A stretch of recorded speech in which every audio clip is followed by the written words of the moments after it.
Más matutinos de los primeros. Álvaro José Aurani, a quien habitualmente lo presentamos, yo te avisé. Querido Álvaro, qué gusto tenerte en el living, buen día. Gracias, el gusto y el honor es mío, Omar querido.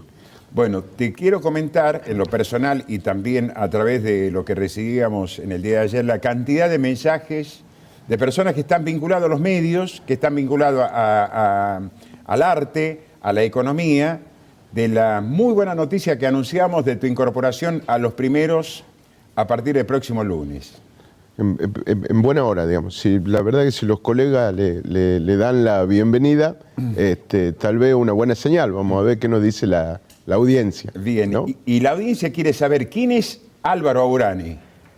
Bueno, yo tengo 47 años y soy esposo, papá, hijo, ojalá que sea abuelo, ya no soy nieto y soy amigo y enemigo. Me dedico a la docencia universitaria y me dedico al periodismo, ¿no? Son como dos esferas bastante... En dos universidades, sí, en una privada y en una pública. Exactamente, en la UNTA enseño historia contemporánea e historia moderna de Occidente y estoy a cargo de la cátedra de redacción periodística, y en la Facultad de Derecho de la UNT, en la cátedra B, enseño teoría del Estado, ¿no? Básicamente esas son como las dos grandes áreas de mi hacer, digamos, ¿no? Sustancialmente. Y bueno, y básicamente creo que la función tanto de la docencia como del periodismo es tratar de comprender, a veces muy incomprensible, ¿no? Fundamentalmente la realidad. Tal vez esa tranquilidad nos dan los estudios de la historia. La historia la mirás con el diario El Lunes, ¿no? Si la mirás concreta, ¿no? La historia, en cambio, la actualidad, el día a día, ¿no? La realidad en construcción siempre es muy compleja. Y en estos tiempos argentinos y tucumanos, lo que nos domina es el desconcierto, ¿no? Al gobierno lo domina el desconcierto, y entonces me parece que es interesante empezar a mirar eso que pasa, a interrogarlo y a tratar de comprenderlo, digamos, ¿no? O sea, a tratar de trascender, o son buenos o son malos, y justamente empezar a indagar las razones por las cuales hacen u omiten, ¿no? ¿Y cómo te gustaría que te recuerde la historia? Ya que estamos hablando como profesor de historia, ¿cómo te gustaría que te recuerde la historia? Especialmente dentro del ámbito de lo que es el periodismo y la docencia. Porque de las distinciones, a veces no es bueno hablar de uno mismo, ponerse de referencia, pero en este caso yo recordaba muchos premios nacionales e internacionales de ADEPA, de la Corte Suprema de Justicia, de distintas organizaciones, no tan solo estatales, sino también privadas. Por eso le preguntaba, ¿cómo te gustaría que te recuerde la historia? La verdad que no tengo mayores veleidades. Capaz que como un tipo que tiraba ideas que ayudaban a pensar, ¿no? Con eso me doy por bien pagado, ¿no? Pero muchas veces estamos viviendo una sociedad muy expresa, ¿no? Una sociedad que quiere todo ya, y a veces es bueno bajar un cambio, reflexionar, pensar. Hoy la sociedad quiere todo resuelto. A ver, tengo una frase tuya, que la gente poco le gusta masticar, quiere todo resuelto, es decir, que en lugar de masticar, probar, saborear la manzana, quiere hecho ya el puré de manzana. Sí, sí. Yo creo que... a ver, lo que hay que tratar es de trascender la sociedad de la indignación. O sea, da la impresión por momentos que hoy en cuanto a los debates públicos y no tan públicos, lo que te definen no son tus ideas, sino tus indignaciones, ¿no? Es decir, por ejemplo, ¿viste lo que está surgiendo en el juicio de vialidad? Respuesta: ¿y viste el atentado contra Cristina? Es decir, nos posicionamos sobre la base que los indigna. Ahora, cuando la espuma de la indignación baja, no se puede construir nada ahí. Es decir, van a marchar, qué sé yo, en solidaridad con con el gobierno personas que alternativamente son pañuelos azules, pañuelos verdes, pañuelos de otros colores, ¿no? Y entonces están ahí una hora manifestando y 5 minutos después, cuando termina la manifestación, vos te das cuenta que el que estaba al lado tuyo no tiene nada en común con vos. Entonces las olas de indignación nos movilizan y nos desmovilizan en el acto. Y eso le sirve al poder, ya sea opositor o ya sea oficialista, tenernos indignados, ¿no?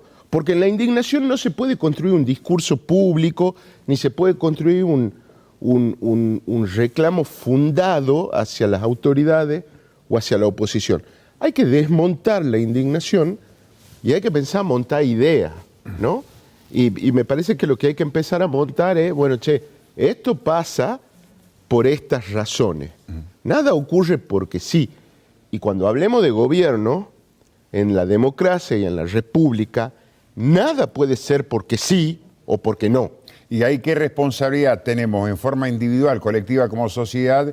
¿Y qué responsabilidad, si es más absoluta, la del poder político frente a muchas veces cómo nos manejamos individualmente y colectivamente como sociedad? Mira, yo creo que uno de los principales problemas que tenemos es que somos cada vez más sociedad. Cada vez tenemos menos cosas que nos asocian, ¿no? Es decir, mi papá es egresado del Colegio Nacional, ¿no? Y cada tanto vemos fotos, sobre todo para esta época, ¿no? De bodas de oro de determinada promoción de escuelas públicas, de la Comercio, de la Normal, y ahí aparecen el juez, la ama de casa, la odontóloga, el tipo que tiene un taller mecánico, el empresario, el industrial. Y uno ve esa foto y dice, ¿qué tienen en común estos tipos socioeconómicamente tan distintos? Tienen en común la escuela. Es decir, había bienes que nos asociaban. Nos asociábamos en la escuela. La escuela era un producto de tanta calidad que el rico no necesitaba mandar a su hijo a una escuela privada y el pobre no podía, ¿no? Y cuando el pobre cumplía añito, el compañerito rico iba a la casa del amiguito pobre y viceversa. Y 20 años después en la calle se daban una mano. Nosotros los tucumanos tenemos cada vez menos instituciones, menos bienes que nos asocien. Entonces, la pregunta es, ¿cuál es la sociedad, digamos, ¿no? Y a partir de que estamos siendo cada vez más disfuncionales como sociedad, es que yo, a los distintos niveles de la sociedad, humildemente le exijo distintas cuestiones, ¿no? Es decir, no le tomo clase de leninismo a los pobres. No le pregunto a los pobres por qué no arman la revolución. Me parece que el menesteroso tiene por primer menester sobrevivir, ¿no? Entonces, ahora, a aquellos que sí tienen resueltas determinadas cuestiones, sí les hago reclamo. Que son los menos. Que son los menos y cuyo discurso es que en realidad el problema son los pobres, ¿no? Lo que se le da a los pobres, cómo votan los pobres, qué hacen los pobres. Yo la verdad, a ver, soy clase 74. Ponele que desde el 84 tengo uso de razón, digamos, ¿no? De más o menos los 10 años. De la vuelta a la democracia. No he visto gobernar cartoneros Tucumán. No he visto que haya mendigos de ministros. He visto, por el contrario, que a la provincia la gobiernan y la asisten contadores, abogados, arquitectos, tecnócratas. Entonces, la responsabilidad de que la provincia tenga el rumbo poco feliz que viene teniendo en los últimos 40 años, no es de los pobres. Es de las clases medias y de las clases acomodadas. Entonces me parece que la sociedad está cada vez más fragmentada y que hay distintos niveles de responsabilidad dentro, digamos, de esa sociedad. La escuchaba a Paola, ¿no? Recién contando, y la escucho todos los días, digamos, ¿no? Hablando de las cuestiones sobre la inseguridad y demás. La inseguridad no está vinculada con la pobreza, está vinculada con la desigualdad. La construcción de desigualdades sí es producto de las políticas de los gobiernos, pero también es producto del desinterés de los miembros de la sociedad por tratar de una mano, ¿no? Es decir, cuando han cerrado los ingenios y hemos tenido una tragedia socioeconómica en Tucumán, mucha gente estaba más dispuesta a dar una mano al que había quedado sin nada que la que hay hoy, ¿no? Eso me parece que también nos interpela socialmente, interpela nuestra solidaridad y por ende nuestra condición de sociedad. A partir del lunes tenemos que dejarnos ayudar también a pensar con este espacio que vamos a tener a partir del próximo lunes. ¿Cómo le estás viviendo a esta experiencia, digamos, de estar ya todos los días en la pantalla, más allá de tu pase también en algunos programas especiales, el diario La Gaceta, alguna conectividad virtual? La última de mucho impacto periodístico ha sido con Carlos Pañi a través del diario La Nación. ¿Cómo estás viviendo este tiempo, digamos, de la experiencia de todos los días entrar a casa? La verdad que con mucho entusiasmo. Como decía esa canción, todavía me emocionan ciertas cosas, ¿no? Todavía, y a Dios gracias, todavía. Esta es una cuestión que me emociona particularmente. ¿Y cómo está viviendo la familia? Porque sos un familiero, conozco desde hace poco tiempo, no hace mucho tiempo, tu relación con una persona que también va a ser fundamental para la experiencia que vamos a tener a partir del próximo lunes, como es tu esposa y tus hijas. La verdad que muy apoyado por ella, esto es un cambio. Cuando uno cambia su lugar y sobre todo sus funciones, se vuelve un aprendiz. Es decir, uno lleva un tiempo hasta generar una experticia en determinada área. Sí. Cuando uno va a debutar en esa área en la que no estaba, se vuelve un aprendiz. Y bueno, la verdad es que para mí ser estudiante es un gran estado civil, ¿no? Debería también haber en los pasaportes estado civil estudiante, ¿no?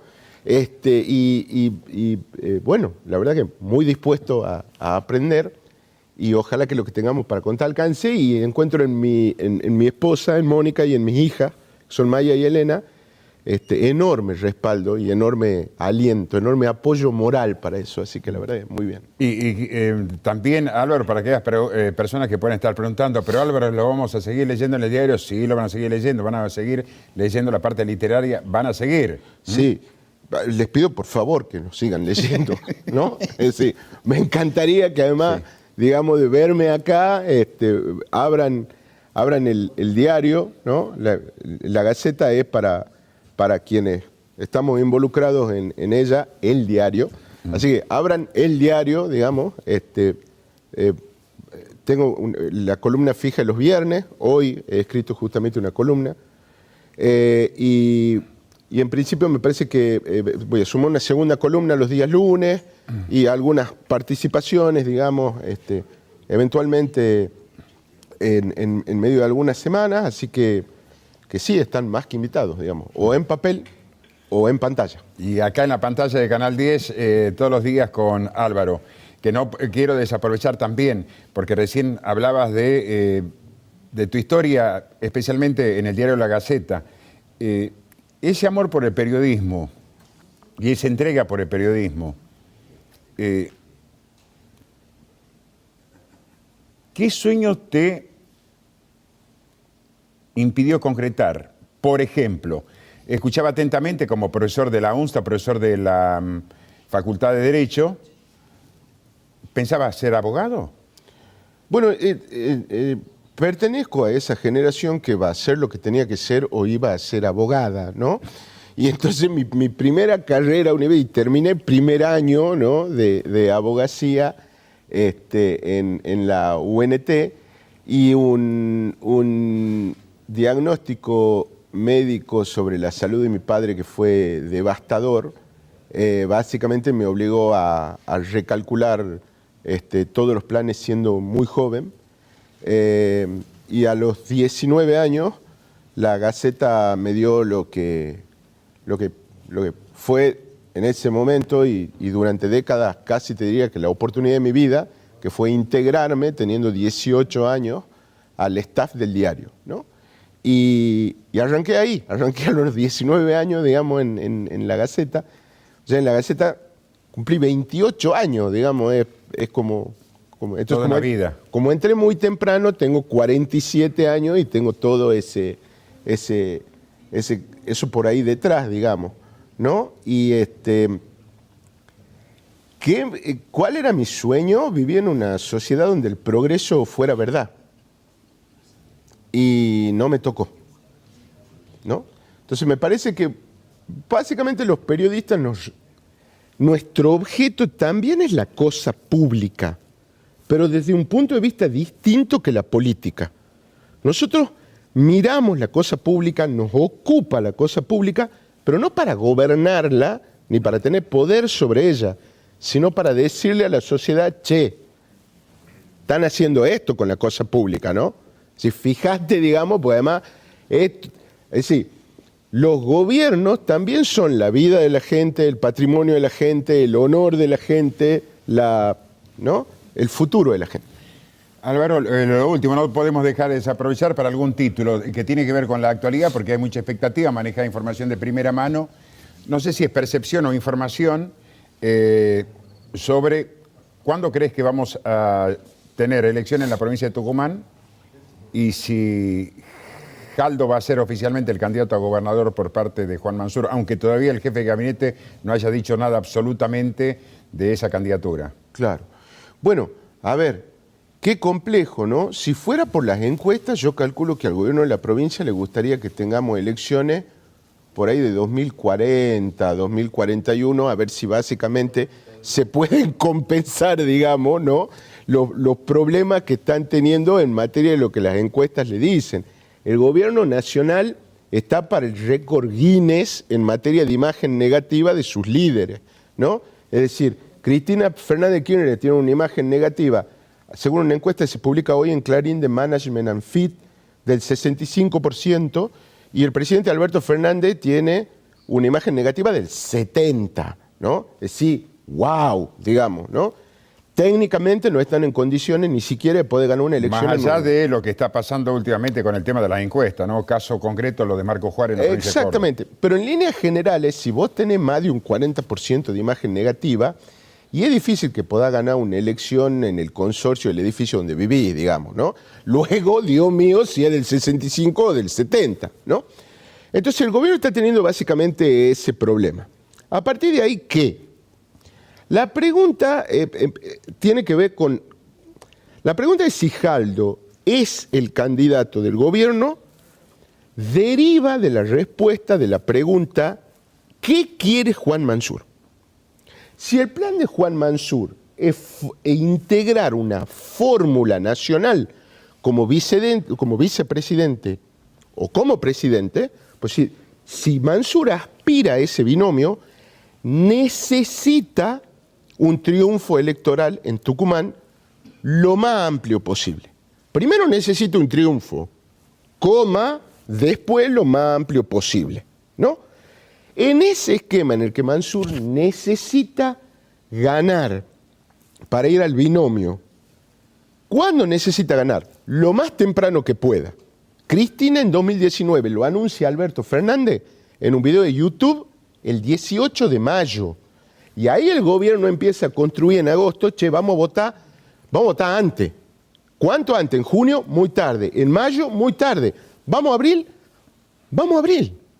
Ahora, todos los escenarios que manejaba el gobierno hasta agosto sufrieron el atentado contra Cristina Fernández de Kirchner hace 2 jueves en Recoleta.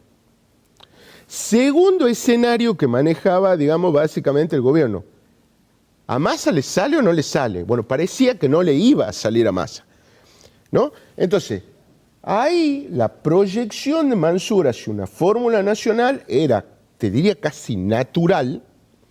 Y entonces, el apoyo de los gobernadores, especialmente. Más el apoyo de los gobernadores, más el apoyo de la CGT, más el apoyo de varios intendentes del conurbano bonaerense, más contactos que Mansur demostró que tiene claramente en los Estados Unidos, en el Council of America, en la Embajada de Estados Unidos, en la OEA, y un largo etcétera, digamos, de contactos que tiene.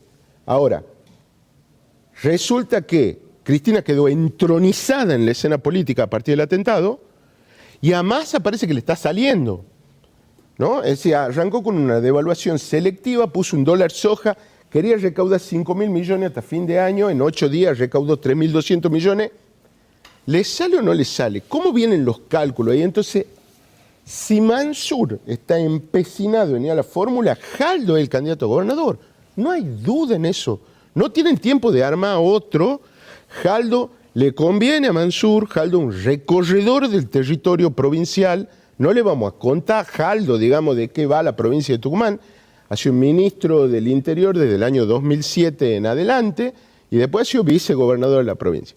Ahora, si se empieza a poner difusa la historia nacional, la historia de que Mansur vaya a la fórmula, si eso en vez de ser una cuasi certeza, empieza a ser solamente una especulación, y bueno, también la cuestión provincial se empieza a desdibujar.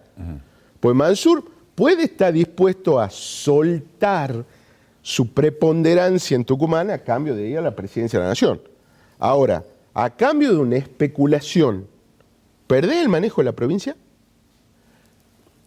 Ahí es donde la cuestión se empieza a poner difusa. Por eso es que todavía oficialmente no dice quién es el candidato. Y claro, es que el gobierno está seguro de una cosa con una encuesta y a los 5 minutos con otra encuesta lo duda. Es como el chiste que contaba Einstein. Einstein decía que un hombre con un reloj sabe con la hora y con 2 relojes no está seguro. Bueno, al gobierno le está pasando eso, digamos. Cada vez que mira el reloj, deja de estar seguro. Mucho de eso es lo que hay, ¿no? Entonces, digamos, son preguntas directas, pero que no tienen respuestas lineales, sino que tienen respuestas atadas a un sistema especulativo, un sistema de cálculo y recálculo, digamos, por parte del gobierno. ¿Y la fecha de elecciones para vos? Bueno, el gobernador, es decir, pobre la gente de la Junta Electoral, ¿no? A la gente de la Junta Electoral le han encargado que haga un cronograma para junio, el 4. Después le han dicho, no, para el 4 no lo haga, porque ningún gobierno peronista va a llamar a elecciones antes de pagar los sueldos. Arma cronograma para el 11. Bueno. Armame cronograma para mayo. Dale. Armame cronograma para abril. Ok. Imprimite de nuevo el cronograma de junio. Bueno, ese pobre la gente de la Junta Electoral. Ahora, básicamente... Dependemos del padrón nacional. Dice el gobierno que vamos a ir a elecciones en junio, ¿no? La verdad, Omar, es que los últimos fallos de la justicia nos han dejado sin ningún parámetro constitucional. Es decir, el año que viene podemos tener elecciones. El 11 de junio, elecciones de 2023, y el domingo siguiente las elecciones de 2027, si querés. Aprovechamos que ya van a estar los afiches en la calle, en línea general, y le metemos las 2 elecciones, digamos, ¿cuál es el problema? Pues nos quedó en la Constitución sin ningún parámetro temporal. Ni siquiera hay un artículo vigente en la Constitución que diga, che, vota en el mismo año, ¿no? Entonces, la verdad es que estamos en el aire. Gane quien gane uno de los pedidos, por lo menos en lo personal, pero hablar con total sinceridad a la gente, no tocar el tema reelección, pero mejorar esta Constitución que tiene muchos agujeros y lamentablemente ha sufrido muchos reveses de parte de la justicia. Yo creo que uno de los temas más importantes es tener una Constitución modernizada, que sea firme, que sea segura y que le dé previsibilidad a la sociedad de Tucumán. Totalmente. Dejemos de lado el tema de la reelección, si es Mansur, Jaldo, quien sea el futuro gobernador que se tome. Como prioridad el tema de la reforma de la Constitución. Y bueno, y si por ahí si quieren y ven que no es ninguna molestia, modifiquen el sistema electoral, que también bienvenido sería. Estoy totalmente de acuerdo. Yo ayer estaba buscando justamente un ejemplar de la Constitución de Tucumán para escribir mi columna. No lo encontraba y en realidad mi esposa lo puso en el anaquel de mitología, porque ya no tenemos una Constitución en materia de derecho público. Hay un mito que dice que en Tucumán hay una Constitución, ¿no? Y aparentemente hay vestigios de ese mito, pero por lo demás no lo tenemos. Dios mío, la cantidad de reveses que le han dado. Nosotros tenemos una Constitución no para el imperio de la ley, sino para que le dicten excepciones. El Código Urbano de San Miguel de Tucumán tiene menos excepciones que la Constitución de la provincia de Tucumán. Álvaro, para ayudar a pensar, a partir de